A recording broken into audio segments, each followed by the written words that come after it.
जय जगन्नाथ दर्शक बंधु मो ज्योतिर्विद पंडित राकेश कुमार दास आपण मानू मोर भाग्य ज्योतिष केन्द्र चैनल को स्वागत जनाऊँगी। जदि आपणकर जन्म जातकटी मो द्वारा विचार करने चाहते विचार करें गृह थाई आपन को आसवाई पड़ोनी व्हाट्सएप आपणकर जन्म तारीख जन्म समय जन्म स्थान पठातु एवं आपणकर जातक विचार करातु।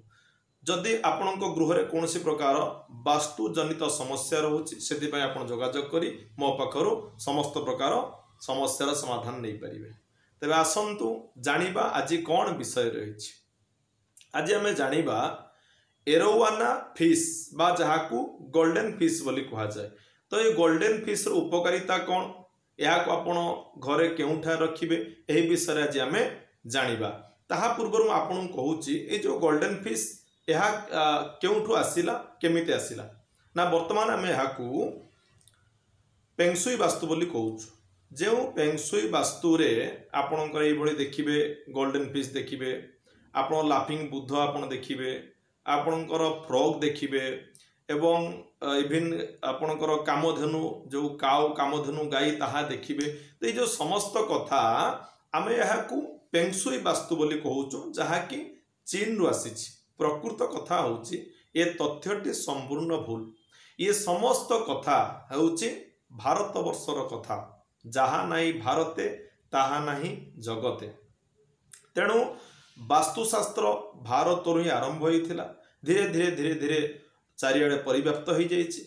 अनेक भारतीय व्यक्ति ए वास्तुशास्त्र को विश्वास करूना किंतु जो जगार ए शास्त्र उत्पन्न होता सेठाकार व्यक्ति मान तो विश्वास करूना किंतु ताहा जाई विदेश रे प्रचार प्रसार लाभ होइछि। आपण देखंतु गाई को आमे पूजा करू माछ को मध्य आमे पूजा करू वृषभ को आमे पूजा करू।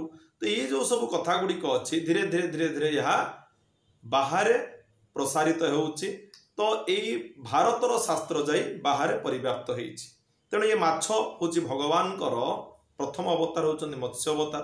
तेणु से ही रूप में माछ को पूजा करूँ किंतु वर्तमान आम जदि कहूँ यह भारतीय ज्योतिष लोक मैंने विश्वास करूना पेंगसुई को लोक मैंने जानते चीन रु आसी। प्रकृत में किसी कथा नुह चीन रु समस्त तथ्य गुड़िक भारत रु जाई बाहर तार विस्तार लाभ कर सारा।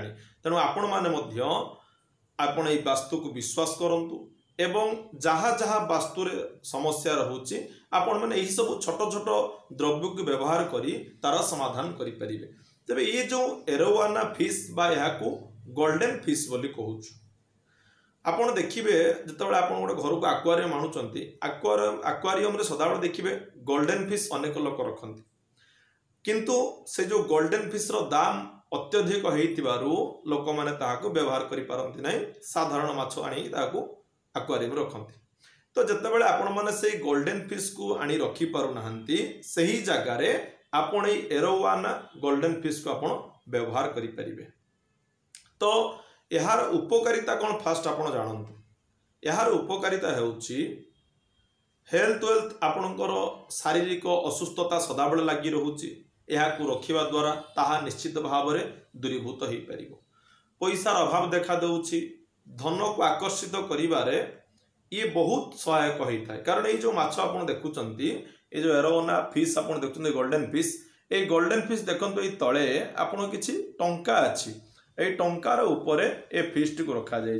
किछि किछि जगह आप देखिए ये गोल्डन फिश मुहरे मध्य गोटे कॉइन टे थाए चाहिए भी आप गोटे कॉइन एठार रखिपारे ता व्यवस्था मध्य अच्छी।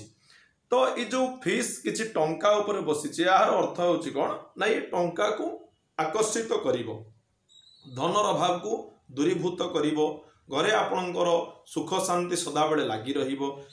विशेष भाव में जदि आपण गोटे कंपिटिटर बिजनेसमैन धरतु आपण गोटे बेपार करुछंती एवं आपणक सहित अनेक लोक बिजनेस करुछंती किंतु आपणकर सेमाने होचंती कंपिटिटर। जतबेला आपण कंपिटिशन बिजनेस टे करुछंती सही क्षेत्र मध्ये आपण ए गोल्डन फिश को व्यवहार करि परिबे। एवं धरतु आपणकर साहस वृद्धि होउनै कौन सी गोटे कार्य को आपण जाउचंती आपण जहाँ मन भितर चिंता करिचंती ताहा कहि पारु नाहंती तो से जगह ये आपणकर साहस को मध्य वृद्धि करिवो। सुसंपर्क को ये स्थापन करिवो।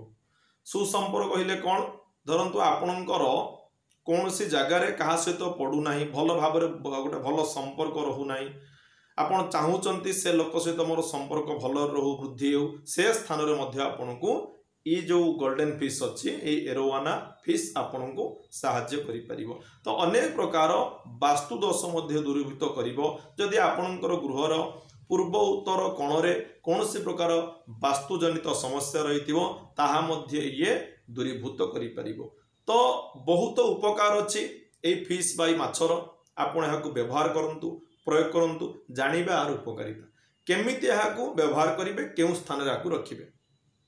माछ जल रही था तेणु पानीर स्थान होउछि कोठी ना पूर्व उत्तर कोण ईशान्य कोण होउछि पानीर स्थान तेणु आपण याकू पूर्व उत्तर कोण ईशान्य कोण रखि परिबे किंबा आपण उत्तर दिग रखि परिबे। सदा बेले चेष्टा करिवे यार मुखटी को पूर्व पटे करिवा पई उत्तर दिग रखिले यार मुखटी पूर्व पटे हबो।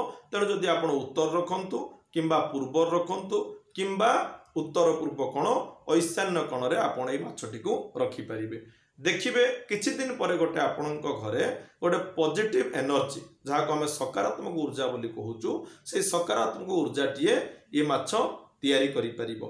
एहा को आपण भाबंतुनी जे एहा होछि चाइना वास्तु एहा संपूर्ण आपणकर भारतीय वास्तु भारतीय वास्तुविद माने यहाँ करथिले पूर्वरु एहा को व्यवहार करिसंती यार उपकार मध्ये पाइछंती समयानुक्रमे किछि किछि यार शैली को परिवर्तन कर दिया गला आर प्रस्तुति को परिवर्तन कर दिया गला तापर यह गला पेंगशुई वास्तु जहाँ जाई चाइना प्रस्तुत होउछि चाइना रु ही भारत को आसुछि। तेणु आलसखी आपण मत आपे रखी सदा बेले आमर शास्त्र जहाँ कहिछि ताहा मानिबा दरकार। विदेश जदि यह लोक ग्रहण करि पारुछंती तबे आमे भारत रे काहेकि ग्रहण न करिबा। तेणु समस्ते देखंतु ए माछर उपकारिता कौन ताहा मु आपनकु कहिली। जदि आपनकु भल लागिथा वीडियोटी को शेयर करंतु जहा द्वारा आपनक माध्यम रे अन्य कई जन उपकृत हेई परिबो। शेष रे आपण माने जदि ए माछर आवश्यकता आपनकु अछि तेबे जोगाजोग नंबर दिया जाइछि जोगाजोग करी ए माछटी को आपण मो पाखरु नै परिबे। जेउठी आपण थांतु ना काहेकि पोस्टल साहाय्य रे हो बा प्राइवेट करियर साहाय्य रे हो जे आपण घरे यहा पहुंची परिबो। तेबे आज पई थिला ए एरोवाना फिश विषय किछि कथा व्यवहार करंतु आपण माने सुस्थ रुहंतु धनर मात्रा आपण गृह रे बढ़ू सदा सर्वदा आपण परिवार रे सुख शांति लागी रहू ई सबु कथा यहा द्वारा हेई परिबो। तेणु आपण माने व्यवहार करंतु। विदाय दियंतु। जय जगन्नाथ जय जगन्नाथ।